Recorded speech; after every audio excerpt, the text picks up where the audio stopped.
Hey everybody, I'm here conducting interviews with some of the thought leaders and movers and shakers in the recruitment field. I'm here with none other than Steve Bartel, CEO of GEM. Steve, great to see you. Thanks for having me. Did I get you right, Steve Bartel? Yes, not Bartlett. I always say Bartlett, Bartel. How often does that happen to you, man? It only started happening when you did the interview with Steve Bartlett at GEM Talent Summit last year. I think before that, there was no confusion. But hey, I'll be confused with Steve Bartlett any day. Everyone slides through. For the people who don't know GEM, Steve, can you quickly describe what it is you guys do? Yeah, totally. So we're the only AI-first all-in-one recruiting platform. So we combine your sourcing, your CRM, your ATS, scheduling automation, talent marketing capabilities, plus full funnel analytics with AI built into every workflow.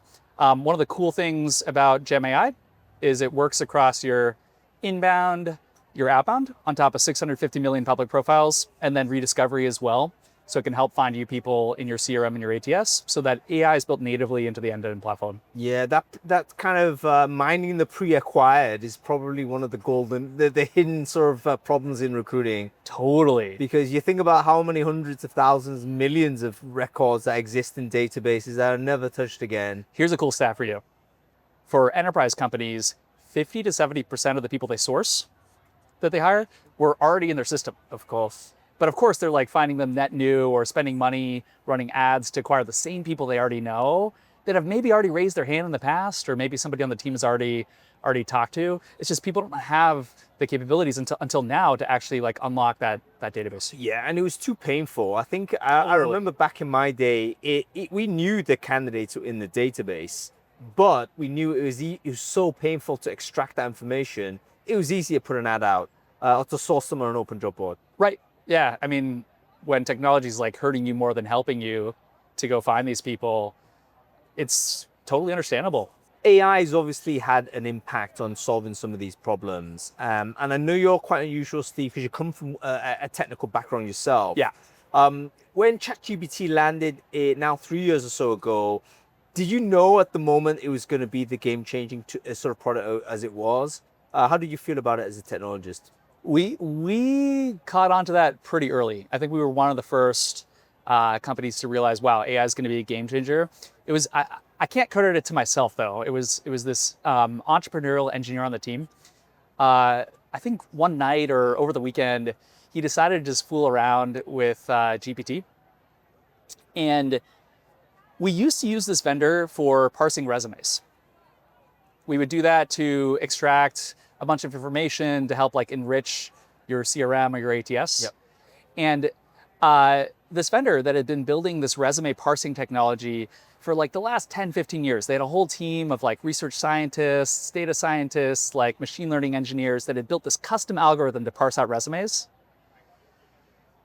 This engineer in a weekend piped that into GPT and got better results at 1/10 of the cost in terms of like parsing out information from resumes. And we're like, oh my God, like these natural language models, these LLMs are going to completely upend all the old ways of doing AI. Off the shelf, out of the box, without any custom training, they're already like outperforming these models that like companies have spent 10, 15 years on at 1/10 of the price. Like we have to jump on this and we have to thread it throughout the entire GEM platform. Yeah. So was this like a complete rip up of the product roadmap and then restart again, or? It was, yeah. I mean, we made some pretty tough prioritization decisions, and I'm so glad we did because like we jumped on AI really early as it was just starting to get good, and then we re-architected, we reimagined the entire end-to-end GEM platform from scratch as if we were to build GEM from the beginning today. Yep. And it's expanded the scope of the product, hasn't it? Because I think when I first came across GEM, you guys were targeting very much at the sort of the CRM sort of element of the funnel, where you were identifying candidates, where you could hit them with a sequence. You can kind of take on a lot of that messaging and engagement type of weight. But now it's a much bigger product and it solves almost every problem, I would say, within that talent acquisition leader might have. Totally, yeah. And back then we were mostly sourcing CRM. We had a great full funnel analytics product that took your ATS data and your CRM data and combined that so you could get full funnel insights. But yeah, like I think AI has really expanded our vision and our mandate for GEM. Our belief is that AI works best when it's built natively into an end-to-end platform versus being a bolt-on or like an afterthought. And so what we realized is like, if we want to do a great job of AI, we have to take over like all of the workflows in recruiting so that AI can be built as like a first-class citizen into like an end-to-end product. And so now we don't just cover like your sourcing, which is where we started. We cover your inbound, your rediscovery on top of your ATS, on top of your CRM. And part of that is because like AI works better when it works across all these different channels. Another part of that is because here's something that the industry is not really talking about yet, but I think is going to be really important over the next few years as more companies adopt AI. The hard part about AI is no longer the underlying algorithm. We were just talking about that at the start of this. These LLMs have come along and they've like upended all of the custom models that people have built. The off-the-shelf technology that you get with like large language models is like way better than these things that people have built for 10, 15 years that are dedicated to a specific use case. The hard part about AI is no longer the algorithm. The hard part is like, what data and context does the AI have access to make smart decisions? And that's something that not most people in the industry are talking about yet. But here's like a really simple example. You wouldn't want an AI sourcing bot or AI sourcing agent, you wouldn't want it reaching out to somebody that your own recruiting team already contacted 2 months ago, or that was rejected for a role 5 months ago. What you would want it doing is hyper-personalizing that outreach based on who this person is to your company, based on all the different touch points and contexts about who that person is and what's happened in the past. You'd want it referencing the fact that this person attended a recruiting event.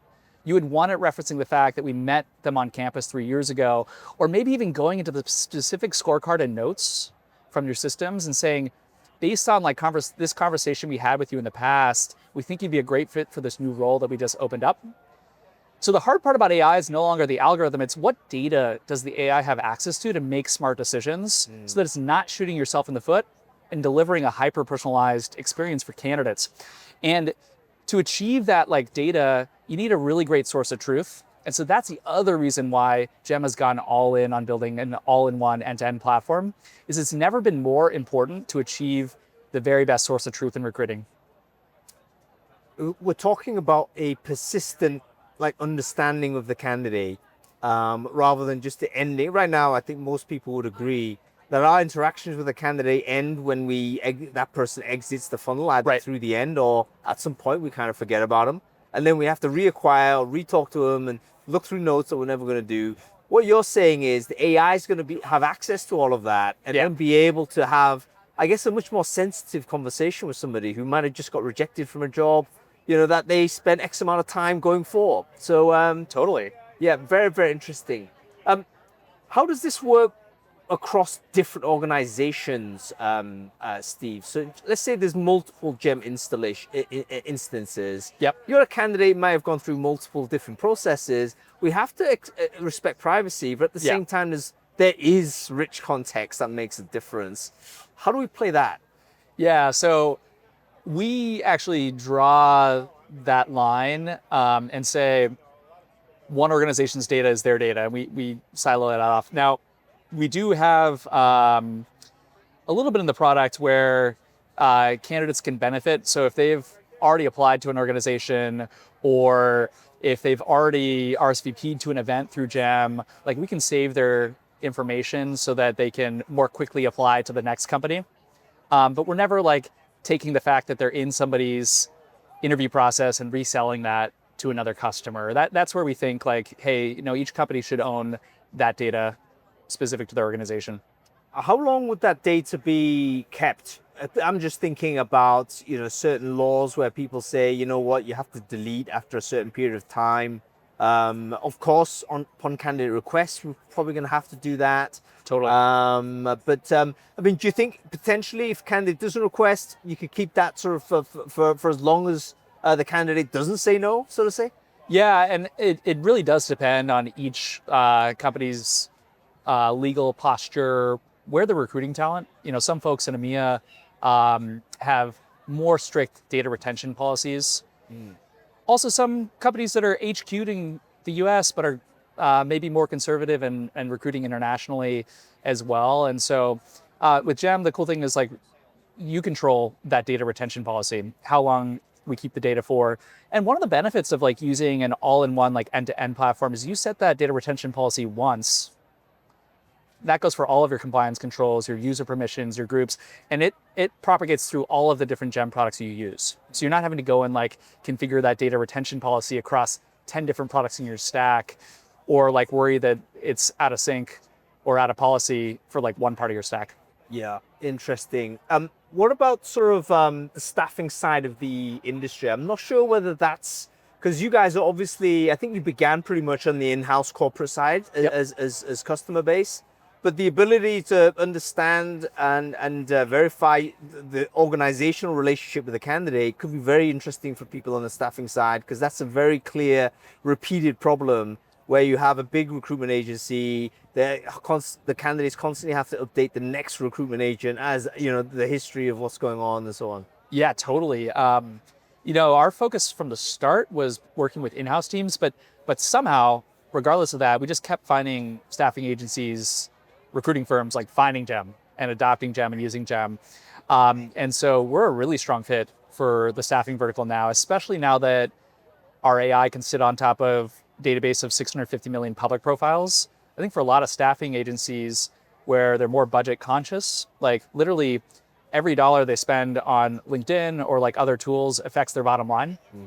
Being able to save on LinkedIn spend and consolidate their entire stack under one roof, including like those expensive LinkedIn seats, is a game changer.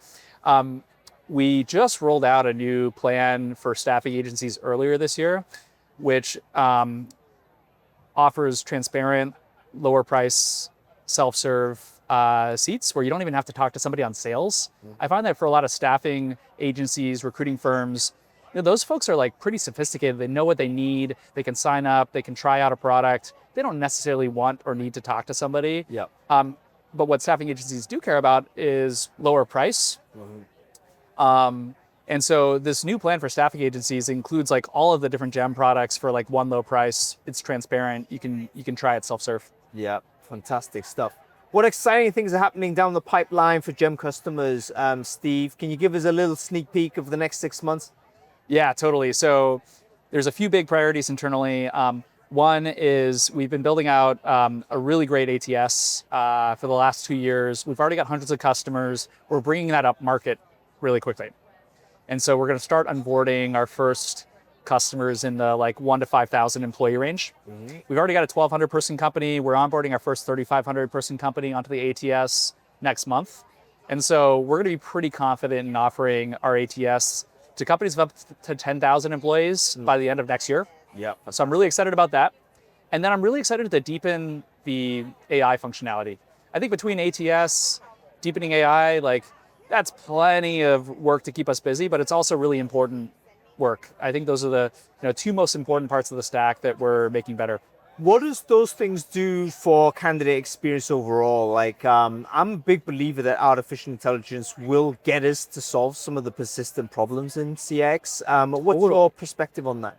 Well, honestly, like some of the biggest problems in CX is recruiters just don't have the time of day to provide a good experience. And so AI can help save a lot of time.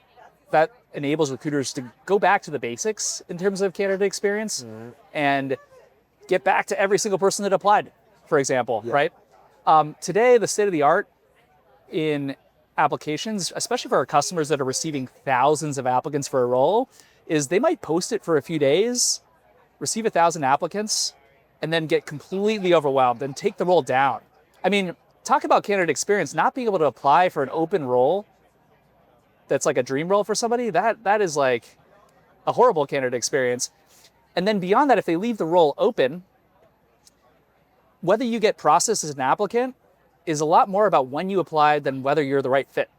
Right. That's a really bad candidate experience. Yeah. If you're applicant number 3,000, you're never going to get a look. You're never going to get in. And so with AI, it actually enables every candidate, every applicant to get a look.